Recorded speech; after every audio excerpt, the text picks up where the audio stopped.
So not only were they snacks kapangas, bro, they were illegal foreigners. ICE has taken them. ICE, you know, like ICE, baby. Melanie, Juanita, Viljoen, and Beatrice Jacobus. It's getting so much worse. Let's go check out where Peet is currently detained by ICE. Let's have a look online. Let's click on the online detainee located from ICE. Beatrice Viljoen. Oh. Country, S for South Africa. Click on South Africa.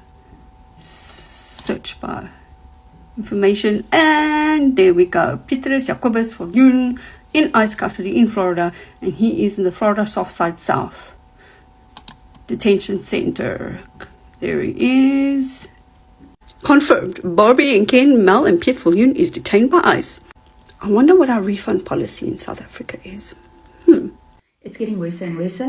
Mel and Peet Viljoen were picked up by ICE on the 13th of March 2026 from county jail.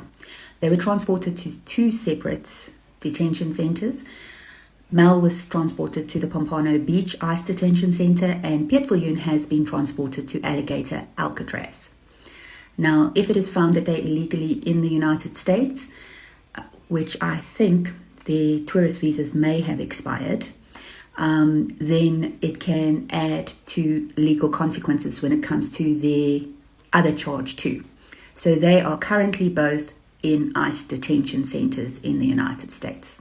So the South Africans are finding out that the grass is not greener on the other side. Y'all remember in May of 2025 when Bonesburgers had 59 South Africans come over to the United States as refugees from South Africa because the South Africans were being persecuted because the Black South Africans were finally taking back their land? Well, the first time that the Bonesburgers administration got those South Africans from South Africa on the American taxpayers' dime, by the way, it got major headlines. But they brought over more people in June and then really ramped up bringing people here from October 2025 to January 2026. And there are about 3,500 people here now from that program. And the Bonesburgers administration wants to prioritize white South Africans and process 4,500 applications a month for them to come over here. Now, mind you, there is a cap of only 7,500 refugees in the world per year. So they are looking to shatter that cap and bring 4,500 people from South Africa here every month. Now, the U.S. has a refugee admissions program, and that admissions program is extended, or should be extended, to all refugees around the world. Thing is, between October 2025 and January of 2026, all of the refugees that have been brought into the country, with the exception of 3 people, all have been South African. They are by far the only prioritized group that the Bonesburgers administration is letting in.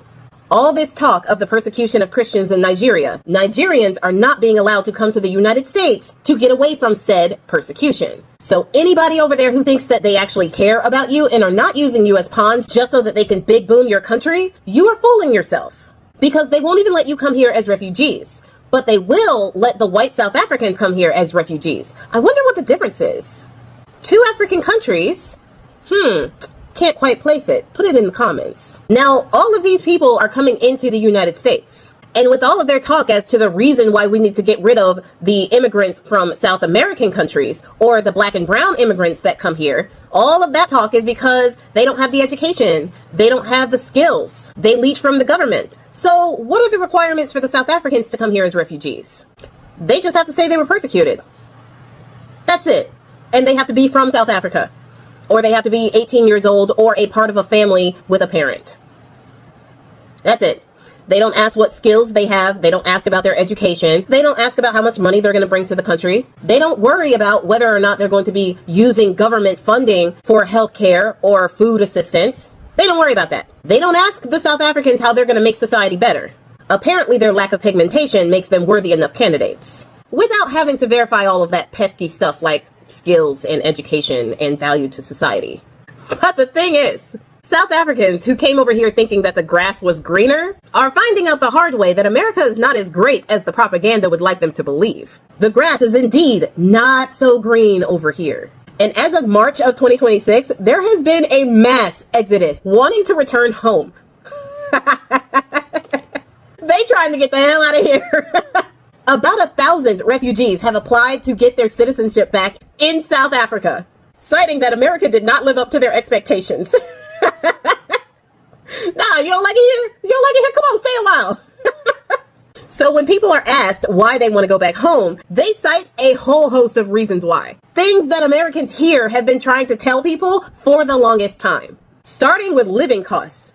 The South Africans realized after living here that housing, healthcare, and childcare are astronomical here. What, you don't like paying $1,300 a month for childcare for one child? You don't like that tens of thousands of dollar bill that you get for healthcare? You don't like paying $2,000 plus a month for your house or your apartment? What? But it was going to be so much better here, right? Nah. They're saying that the cost of living in South Africa is way lower. They have a privatized healthcare system that is more comprehensive and a lot cheaper than the US insurance system that we have here. I don't know much about their privatized system, so I can't say whether it would be better than universal healthcare, which is what most of the first world countries are doing right now. But the South Africans also cited safety as one of their reasons for wanting to go home. They came here because they were being persecuted. Or at least they said they came here because they were being persecuted. Yet they feel safer at home in South Africa. Because of the political climate here, as well as all of those mass unalivings that we get news about every other day, apparently they don't like that.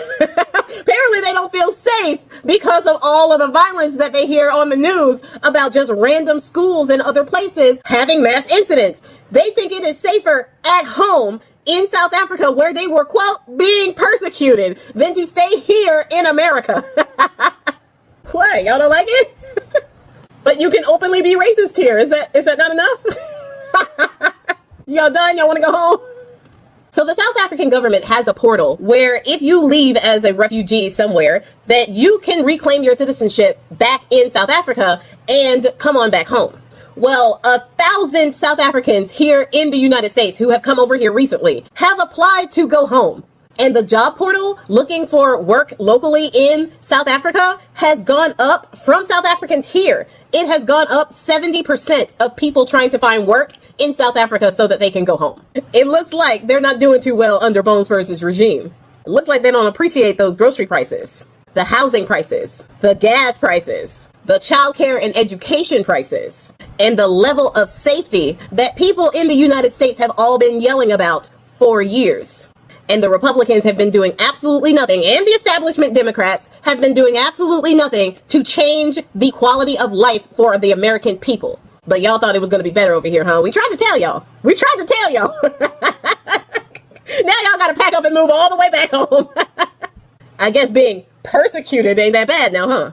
All the while, Bones Spurs is calling affordability a hoax, as he cons the American people out of every dime they have, as he is making bank and pocketing billions off of his status as the POS and thief.